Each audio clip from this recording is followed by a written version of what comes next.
അപ്പോൾ വിഷുവും രാജസ്ഥാനുമായി എന്തെങ്കിലും ബന്ധമുണ്ടോ എന്ന് ചോദിച്ചാൽ നമ്മൾ ഒറ്റയടിക്ക് പറയും എന്ത് ബന്ധമെന്ന്. അതെ, അതെന്താണ് ബന്ധം എന്ന് ആലോചിക്കും. പക്ഷേ ഉണ്ടെന്ന് തന്നെ പറയാം. കാരണം തിരുവനന്തപുരത്ത് നിന്നുള്ളൊരു കാഴ്ചയിലേക്കാണ് നമ്മൾ പോകുന്നത്.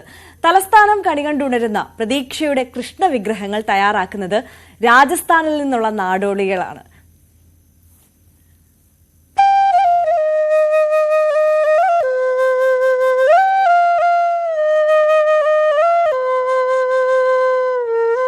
രാജസ്ഥാനും വിഷുവുമായി ആത്മബന്ധമുണ്ട്. വിഷുക്കാലത്തിനു മുന്നേ അവർ കേരളത്തിലേക്ക് ട്രെയിൻ കയറും. കേരളത്തിന്റെ വിവിധ ഭാഗങ്ങളിൽ ഇറങ്ങും. തലസ്ഥാനത്തെത്തുന്നവർ പള്ളിച്ചലിനടുത്താണ് തങ്ങുക. അവിടെ അവർ വിഗ്രഹങ്ങൾ കടഞ്ഞെടുക്കും. പ്ലാസ്റ്റർ ഓഫ് പാരീസിലാണ് നിർമ്മിതി.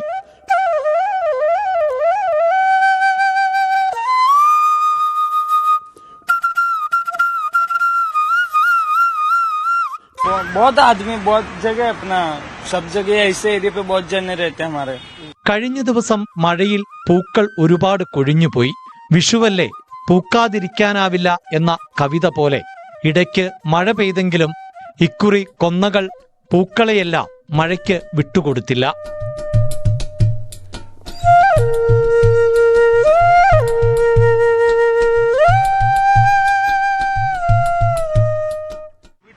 പൂവാണോ അതോ ഇല്ല, വേറെ സ്ഥലത്ത് നിന്ന് കളക്ട് ചെയ്തതാണ്. വിഷുവിനുള്ളൊരു കച്ചവടമാണ്. അതെ. കച്ചവടം തുടങ്ങിയിട്ട് എങ്ങനെയുണ്ട്? കസ്റ്റമർ വന്നായിരുന്നു, വാങ്ങിച്ചു. പ്ലാസ്റ്റിക് പൂക്കൾ വാങ്ങാൻ കിട്ടുമെങ്കിലും പ്രകൃതി നൽകുന്ന വസന്തത്തെ കണി കാണാൻ ആഗ്രഹിക്കുന്നവരാണ് മലയാളികൾ. അല്ല, അതൊന്നും നമ്മൾ ഇതുവരെ വച്ചിട്ടുമില്ല, നമ്മൾ കണ്ടിട്ടുമില്ല. പുതിയ കാലഘട്ടത്തില് നമുക്ക് ഡിമാൻഡ് കൂടുമ്പോഴത്തേക്കും ഇങ്ങനെയുള്ള അങ്ങനെയൊന്നും ഒരിക്കലും വെക്കാറില്ല. ഇത് എന്തായിരുന്നാലും ഇതൊരു പ്രകൃതിയിലുള്ളതാണ്. എന്തായാലും പൂക്കാതിരിക്കത്തില്ല. ഉരുളി തന്നെയാണോ എല്ലാം വെക്കുന്നത്? ഇല്ല, പടുക്കല്ലാതെ നമ്മള് വെങ്കല തട്ടത്തിൽ വെച്ചു, അല്ലാതെ ഉരുളിയിലല്ല വെക്കുന്നത്.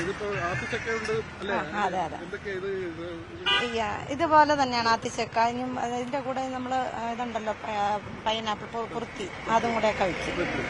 പിന്നെ തട്ടത്തിലെ ഫ്രൂട്ട്സ് അങ്ങനെയുള്ളതൊക്കെ ആണ്. ആണ്. ന്യൂസ് 18 തിരുവനന്തപുരം.